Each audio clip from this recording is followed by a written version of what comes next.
So Trump is going to be president. He will take oath on January 20th next year. There is still time left for the inauguration. What will his next few weeks look like? When will he come to Washington, D.C., and what happens after that? This is home base for Donald Trump, his resident in Florida's Mar-a-Lago resort. This is where he plotted his comeback, where he hosted foreign dignitaries, and where he watched his election triumph. On Wednesday, a media contingent is camping across the show.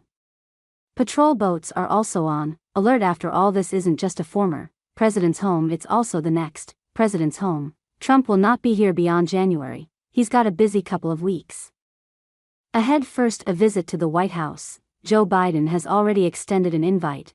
It's only a question of when the visit happens. As per tradition, the incumbent president hosts the incoming leader at the White House. In 2020, Donald Trump skipped that tradition, but in 2016 he was hosted by Barack Obama to what turned out to be an awkward meeting. Expect animosity to hang in the air, because Donald Trump will be hosted by two of his presidential rivals, Joe Biden, who defeated him in 2020, and Kamala Harris, whom he defeated this year away from Washington. The transfer of power begins December 17th. Is the first step. State electors will meet in respective state capitals. These electors make up the Electoral College. For example, Texas has 40 Electoral College votes, meaning they have 40 state LCS. All of them will cast their vote for the candidate who won that state, in this case Donald Trump.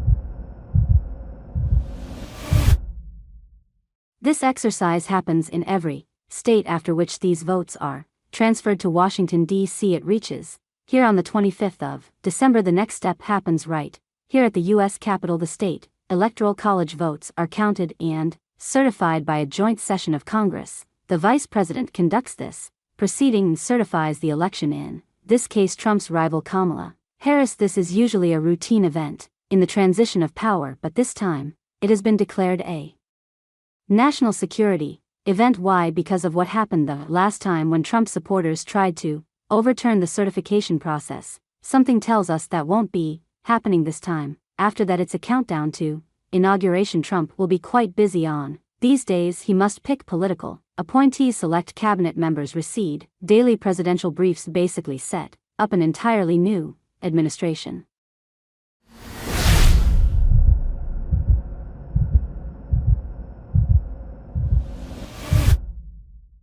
Chances are he will do that from Florida, from his Mar-a-Lago home. Ladies and gentlemen, the President-elect of the United States, Donald John Trump. Then on January 20th comes the big day, Trump's second inauguration. He will return to Washington, D.C. ahead of that. This is Blair House, the white building that you see behind me. This is the official presidential guest house, and it is tradition that the President-elect spends the night here before Inauguration Day. Joe Biden and his wife Jill did that on January 19th, before his inauguration, and in 2017, Donald Trump also stayed at the Blair House before his inauguration. There was a lot of speculation that he might prefer a hotel, but ended up staying here. Finally, let's see if he sticks to that tradition this time. This is Trump's second time on this ride. Last time he visited a church on Inauguration Day, after which he headed to the White House. The president and the president-elect ride together from there to the Capitol Hill. They will use the presidential limousine, the Beast, a car that Trump used just 4 years ago, and this is where the inauguration happens, on the west front of the U.S. Capitol.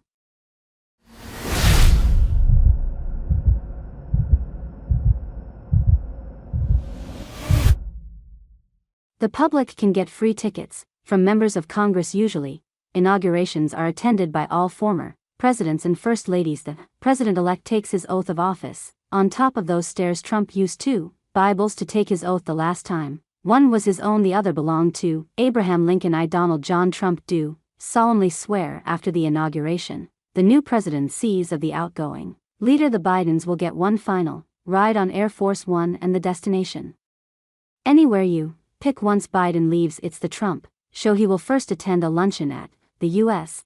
Capitol. There he will sign nominations and maybe even executive orders. After that, Trump will inspect military troops from the Capitol building, and then it's back to the White House. Ceremonial military regiments, citizens groups, marching bands, all of them lead the president and the first lady to the White House. They walk through Pennsylvania Avenue, often surrounded by hundreds of supporters who line the streets.